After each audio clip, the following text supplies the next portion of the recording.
Siku chache baadaye, David alimwalika Judith wakatembea ufukweni wakati wa jioni. Bahari ilikuwa tulivu, upepo mwanana ulikuwa ukivuma huku mawimbi taratibu yalikuwa yakipiga kuta za bahari. Walitembea kwa muda mrefu bila ya kuongea chochote kile, lakini David uvumilivu ulimshinda na akaanza kumwambia Judith, najua bado una uoga ndani yako, lakini niamini, mimi ni mwanaume ambaye najitambua. Sitaweza kuja kuziumiza hisia zako hata siku moja.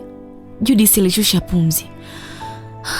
Ndiyo, nakuamini David, lakini nina uoga ndani yangu kwa sababu sikuwahi kupata mwanaume ambaye anaweza kunijali kama wewe. David akamjibu, kwa nini unaogopa ikiwa nimeshakwambia sitakuja kukuumiza? Judith alimwambia kwamba naogopa kuumizwa kwa sababu wewe ni mwanaume ambaye umeyafanya macho yangu kuwa na nuru tena, umeufanya moyo wangu uweze kuamka na kukupenda wewe.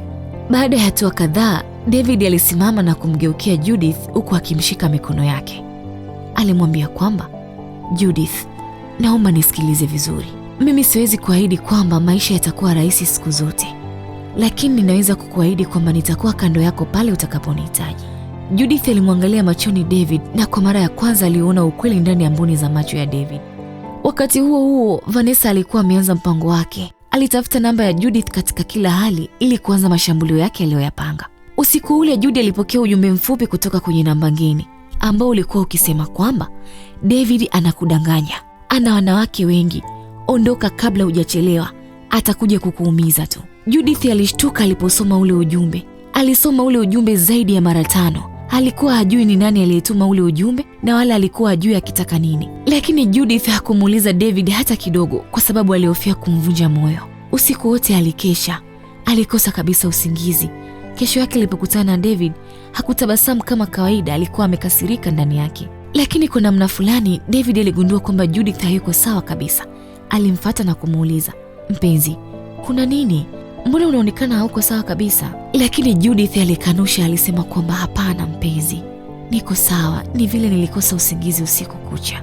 David alimwambia, macho yako yanasema kuna jambo kabisa. Naomba usinidanganye na uniambie kuna kitu gani kinachoendelea. Hatimaye Judith aliinama chini, alitoa simu yake kwenye mkoba na kumuonyesha David, angalia, soma huu ujumbe hapa.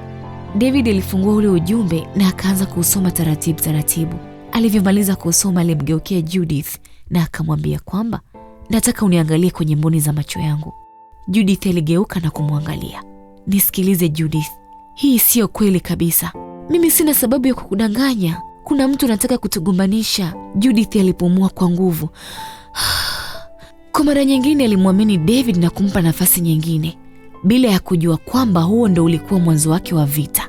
Je, ni kitu gani kitakwenda kutokea katika sehemu ya 9? Kaa na mimi tuburudike pamoja.